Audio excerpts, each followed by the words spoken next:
नमस्कार आप सभी को। एक बार फिर हम वापस आ गए हैं एक नए टॉपिक के साथ। एक नया टॉपिक तो नहीं कहेंगे, लेकिन पिछले वीडियो में हमने class 10 science chapter number 1 chemical reaction and equation start किया था, जिसमें पहले पार्ट में हम लोगों ने काफी सारे बेसिक्स को डिस्कस किया था, जिससे रिलेटेड केमिकल रिएक्शन क्या होती है, इक्वेशन क्या होती है, राइट। सेकंड पार्ट में हम लोगों ने काफी सारे टाइप्स डिस्कस किए थे केमिकल रिएक्शन के, जिसमें हमने endothermic reaction, exothermic reaction, precipitation reaction, combination reaction and decomposition reaction के बारे में पढ़ा था। आज हम उसके आगे जो डिफरेंट टाइप्स है उसके बारे में पढ़ना स्टार्ट कर रहे हैं। पहले हम हेडिंग डाल लेते हैं। हमारा जो टॉपिक चल रहा था that was chapter number 1 chemical reaction and equations। इसके अंदर हम लोगों ने जो टाइप्स ऑफ रिएक्शन देख लिया था वो था हमारा एंडोथर्मिक रिएक्शन। दूसरा जो टाइप हम लोगों ने देखा था वो हमारा हो गया था एक्सोथर्मिक रिएक्शन। नेक्स्ट जो टाइप हम लोगों ने देखा था वो था हमारा प्रेसिपिटेशन रिएक्शन।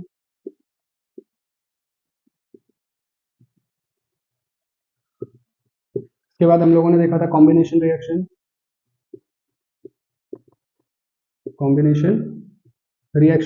एंड देन हम लोगों ने देखा था डिकम्पोजिशन रिएक्शन।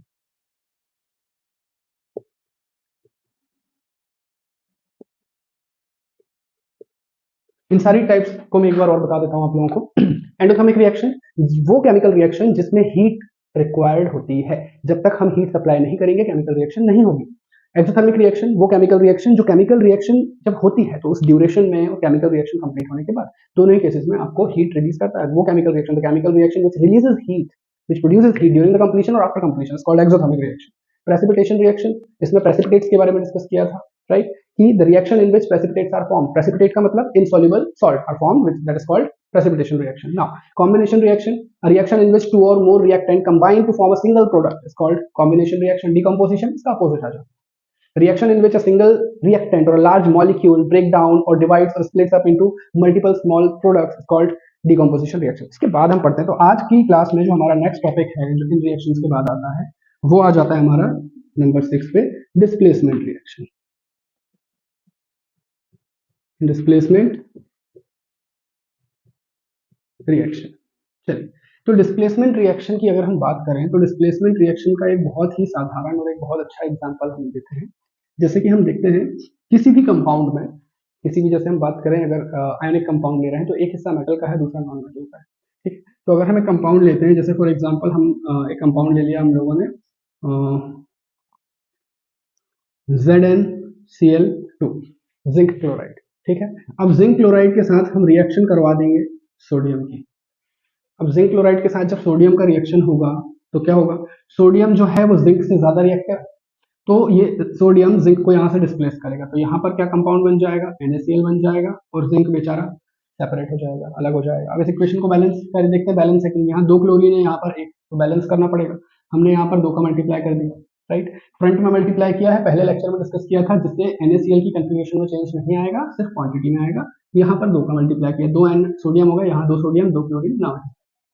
तो बेसिकली हम कह सकते हैं कि जब किसी कंपाउंड से लेस रिएक्टिव मेटल को कोई बाहर वाला हाईली रिएक्टिव मेटल डिस्प्लेस कर देता है तो एक नया कंपाउंड बनता है, और वो एक जो मेटल कंपाउंड के अंदर था वो अलग हो जाता है। ये हमारा सिंगल डिस्प्लेसमेंट रिएक्शन। इसके बाद एक आता है हमारा डबल डिस्प्लेसमेंट रिएक्शन।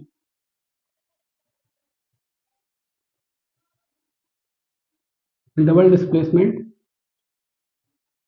रिएक्शन। अब डबल डिस्प्लेसमेंट रिएक्शन में क्या होगा, सिंगल डिस्प्लेसमेंट रिएक्शन और डिस्प्लेसमेंट रिएक्शन में एक कंपाउंड और एक मेटल रिएक्टेंट साइड पर है, प्रोडक्ट साइड में भी एक कंपाउंड और एक रिएक्टेंट है, राइट। तो डबल डिस्प्लेसमेंट रिएक्शन में क्या होगा, रिएक्टेंट साइड 2 कंपाउंड होंगे और प्रोडक्ट साइड भी 2 कंपाउंड होंगे। जैसे अगर हम यहां पर देख लेते हैं, barium chloride plus zinc nitrate, ठीक है। अब क्या करेंगे हम इसको, या फिर हम इसको सोडियम नाइट्रेट बोलते हैं, चलो NaNO3। अब क्या होगा, यहां पर सोडियम बेरियम की जगह जाएगा, बेरियम सोडियम की जगह चला जाएगा, तो क्या हो जाएगा BaNO3 whole twice plus NaCl। अब यहां पर देखना Na3 नाइट्रेट आयन एक था, यहाँ 2 हो गया, यहाँ 2 का मल्टीप्लाई करेंगे बैलेंस करने के लिए। अब 2 सोडियम हो गया, यहाँ पर 2 का मल्टीप्लाई करेंगे, तो यहाँ 2 क्लोरीन है तो यहाँ बैलेंस हो गया 2 क्लोरीन, यहाँ पर नाइट्रेट 1 था, यहाँ डबल कर दिया, यहाँ पर डबल बैलेंस हो गया। तो हम यहाँ पर डबल डिस्प्लेसमेंट रिएक्शन में ये कहते हैं कि एक्सचेंज ऑफ आयन हो रहा है। अब कैसे हुआ, राइट? तो अगर हम इंडिविजुअली डिसोसिएट करेंगे तो BaCl2 यहाँ पर जो Ba है आपका वो 2 प्लस बनाएगा और यहाँ पर Cl माइनस 2 क्लोरीन है। ये वाला ब्रेक होगा तो Na ट्वाइस Na है प्लस बनाएगा और NO3 भी 2 है, ये माइनस बनाएगा। इसका वाला प्लस इसके माइनस के साथ कंबाइन होगा और ये वाला प्लस इस माइनस के साथ कंबाइन होगा। तो एक्सचेंज ऑफ आयन हो रहा है यहाँ।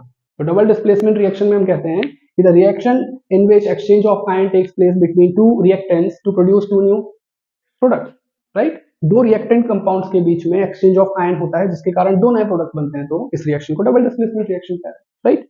चलिए अब आगे बढ़ते हैं। Single displacement double displacement reaction हो गया है। इसके बाद हम देखते हैं ऑक्सीडेशन रिएक्शन। चलिए तो नेक्स्ट टॉपिक है हमारा ऑक्सीडेशन रिएक्शन का, ठीक है? तो ऑक्सीडेशन स्टार्ट करते हैं।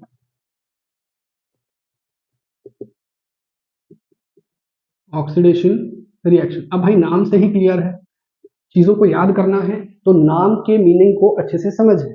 अगर हमको नाम का मीनिंग अच्छे से समझ में आ जाएगा तो हमें याद रखने में आसानी होगी। ऑक्सीडेशन, ये जो नाम है यहाँ पर आपको याद दिला रहा है किस चीज का?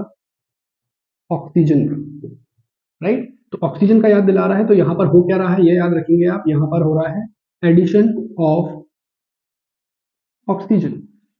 So the reaction in which addition of oxygen take place is called oxidation reaction, right? For example, magnesium में ऑक्सीजन के साथ रिएक्शन करवाया आपने मैग्नीशियम का, तो क्या बन गया आपका भैया? मैग्नीशियम ऑक्साइड बन गया, राइट? बैलेंस करने के लिए यहाँ पर ट्वाइस Mg, यहाँ पर ट्वाइस MgO।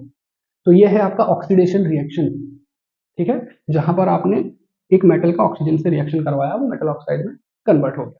इसका अपोजिट नेक्स्ट एक रिएक्शन आता है रिडक्शन रिएक्शन। रिडक्शन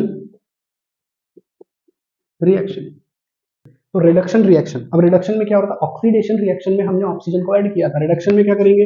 रिडक्शन में उल्टा होगा, इसमें हो जाएगा रिमूवल ऑफ ऑक्सीजन, ऑक्सीजन को रिमूव कर रहे हैं, राइट? तो अगर हम यहाँ पर देखें तो जैसे CuO है प्लस इसका H2 के साथ रिएक्शन करवा दें तो क्या हो जाएगा आपका?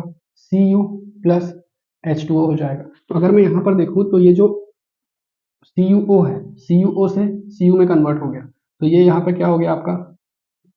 रिडक्शन हो गया, राइट? अब ये जो एग्जांपल है ये रेडॉक्स रिएक्शन, जैसे ऑक्सीडेशन और रिडक्शन को सेपरेटली हमने देखा, तो अगर हम ये बोले कि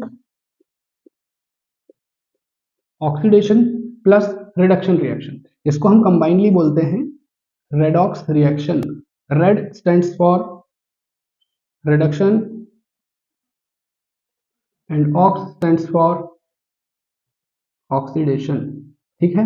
चलिए तो अगर हम यहाँ पर ये देखें कि CuO लेफ्ट साइड में एज अ रिएक्टेंट है, राइट साइड में Cu बचा, तो यहाँ रिडक्शन हुआ क्योंकि CuO से ऑक्सीजन हट गया, यहाँ Cu बचा। यहाँ हाइड्रोजन था H2, यहाँ पर H2O हो गया, तो यहाँ पर क्या हो गया भाई साहब? यहाँ हो गया इसका oxidation. So this chemical reaction जिसके अंदर ऑक्सीडेशन और रिडक्शन दोनों हो रहा है, इसको हम कहेंगे रेडॉक्स रिएक्शन, राइट? तो इस चैप्टर में हमने काफी सारे इक्वेशंस को, केमिकल रिएक्शंस को डिस्कस किया और काफी सारी केमिकल रिएक्शंस के symbolic representation, it means equations को भी एज एन एग्जांपल हमने देखा। तो बहुत सारी चीजें हैं, बहुत सारी आसान चीजें हैं, डिफिकल्ट तो मैं नहीं कहूंगा, आसान। जब आप उसे समझ लें, आप बहुत ही ध्यान से चीजों को समझें तो आपको आसान लगेगी, ठीक है? अगर आप नहीं पढ़ेंगे तो बात अलग है, बट रेगुलर बेसिस पे आप समझते रहें तो आपको आसान ही लगेगा। और कोई डाउट हो तो कोई बात नहीं, आप कमेंट सेक्शन में ड्रॉप कर सकते हैं, हम उसके लिए एक सेपरेट वीडियो बनाकर अपलोड कर देंगे। तो इस चैप्टर में हम लोगों ने केमिकल रिएक्शन के काफी सारे टाइप्स को डिस्कस किया। अब जो बची हुई चीजें हैं वो ये है कि केमिकल रिएक्शंस को जो इक्वेशंस होती है उन्हें बैलेंस कैसे किया जाए। तो उसके लिए मैं इसके बाद एक सेकंड वीडियो सेपरेटली बना दूंगा जिसमें हम काफी सारे केमिकल इक्वेशंस को बैलेंस करेंगे और किस टाइप के डिफरेंट क्वेश्चंस पॉसिबल होते हैं। हम एनसीईआरटी की एक्सरसाइज को भी सॉल्व करेंगे, एडिशनली कुछ रेफरेंस बुक के क्वेश्चंस को लेकर भी सॉल्व करेंगे। तो आपको अगर कोई भी डाउट हो तो आप कमेंट सेक्शन में ड्रॉप करें। Thank you.